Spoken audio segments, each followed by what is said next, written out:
नमस्कार, आप सभी का स्वागत है हमारे चैनल MHRD टीचर में।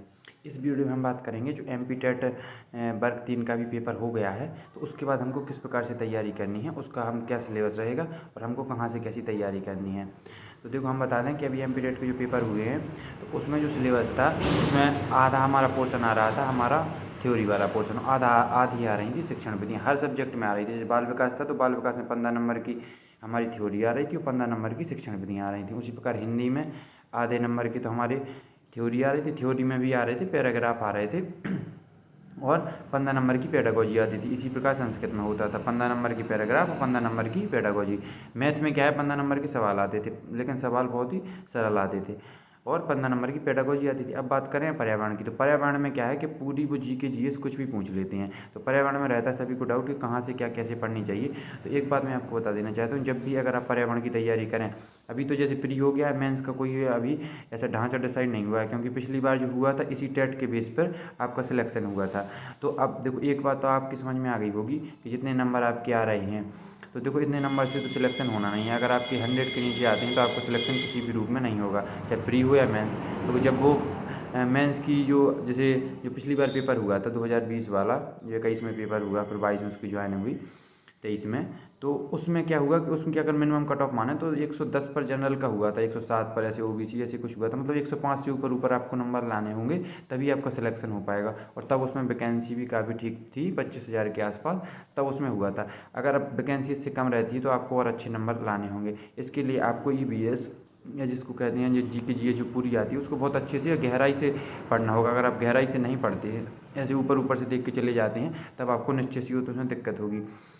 तो आपको क्या करना है कि जो GK जब पढ़ना है तो जैसे हर सब्जेक्ट को ऐसे नहीं पढ़ना है कि हम MP टेट के लिए पढ़ रहे हैं। हमको ऐसे ऐसे GK पढ़ना है कि हम किसी भी एग्ज़ाम के लिए GK हो उसके लिए पढ़ रहे हैं, तब आपके सही होने के क्वेश्चन चांस ज़्यादा रहते हैं। इसलिए आपको GK को, जैसे संविधान है तो संविधान को अच्छे से पढ़ो, भूगोल है तो भूगोल को अच्छे से पढ़ो, हिस्ट्री के उतने ज़्यादा क्वेश्चन नहीं आते हैं, लेकिन स्टैटिक GK है उसके क्वेश्चन ज़्यादा आते हैं। तो स्टैटिक GK को हमको बिल्कुल टॉपिक वाइज हर टॉपिक को कवर करते हुए चलना है। तो स्टैटिक GK भी हमको कवर करना है, भूगोल भी अच्छी खासी आ जाती है और पर्यावरण जो आती है EVS जैसे बोलते हैं, वो भी हमको अच्छे तरीके से पढ़ना है। ठीक है, इस प्रकार हमको पढ़ाई करनी है। और वहीं बात करें बाल विकास की, तो बाल विकास 15 नंबर की थ्योरी आती है, उसमें बाद में पेडागोजी आती हैं। तो देखो, इसमें तो पेडागोजी आई थी, अब जो हमारा मेंस होगा उसमें कितने नंबर की पेडागोजी आएंगी, कितना क्या रहता है, उसको तो बाद में डिसाइड होगा। तो उसके लिए पहले हमको कम से कम थ्योरी तो हमारी कंप्लीट होना चाहिए। तो हमारी शिक्षण विधियाँ हैं बाल विकास से सीधी सीधी रिलेट हो जाती हैं।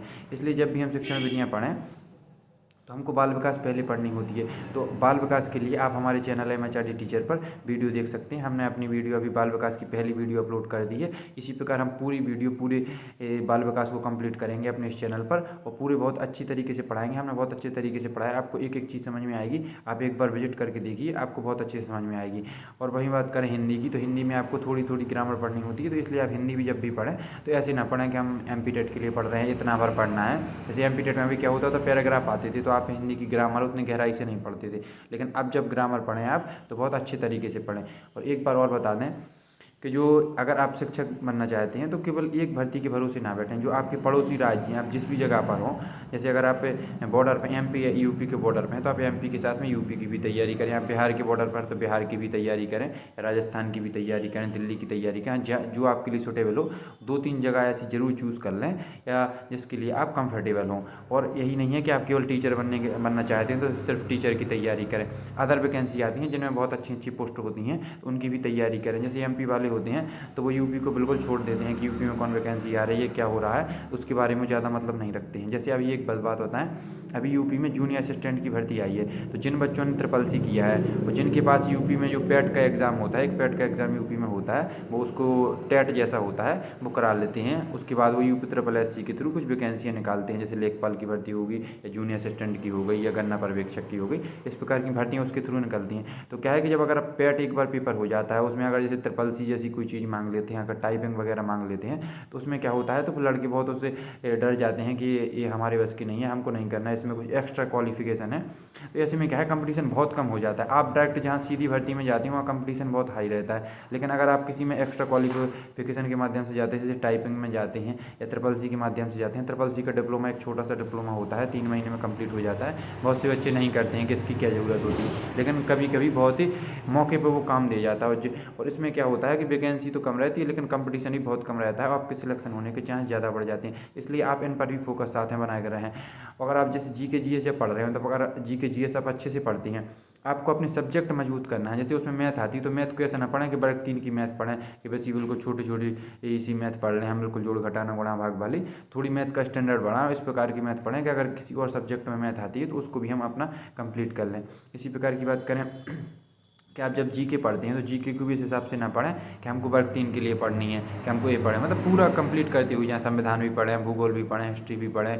और जिस स्टेट, अब जब एक बात बताएं, जब जैसे आप एमपी जी के तो आपने स्टेट का पढ़ते ही होंगे, लेकिन अगर आप किसी और स्टेट में जाते हैं पेपर देने के लिए तो उसका भी थोड़ी बहुत देखते जाएँ, उसका ओवरव्यू ले लें, उसकी ज्योग्राफी देख लें, उसका थोड़ी इतिहास देख लें, उसके लोक नृत्य वगैरह देख लें, वो फरा आप देख लें। तो उससे क्या होता है कि आपके 1-2 क्वेश्चन अगर उससे आते हैं जो उसके स्टेट के आते हैं, 2-4 क्वेश्चन ही आते हैं, उसमें से आप 1-2 कम निश्चित ही आप सही कर लेंगे। तो इस प्रकार आप अन्य भर्तियों पर भी नज़र बना सकती हैं और अपनी जॉब सिक्योर कर सकती हैं। जैसे यूपी में जूनियर असिस्टेंट की भर्ती निकली, वो एक क्लर्क की जॉब है, बाबू की जॉब है, 2000 ग्रेड पे की जॉब है, अच्छी खासी जॉब है। उसमें बढ़िया आपको ऑफिस में बैठ के वर्क करना होता, कोई लोड नहीं रहता है। मतलब लड़कियों के लिए बहुत ही अच्छी जॉब रहती है वो, लड़कों के लिए भी अच्छी रहती है, लेकिन लड़कियों जो चाहती हैं कि हमको कहीं भाग दौड़ ना करना पड़े तो उनके लिए बहुत अच्छी जॉब रहेगी।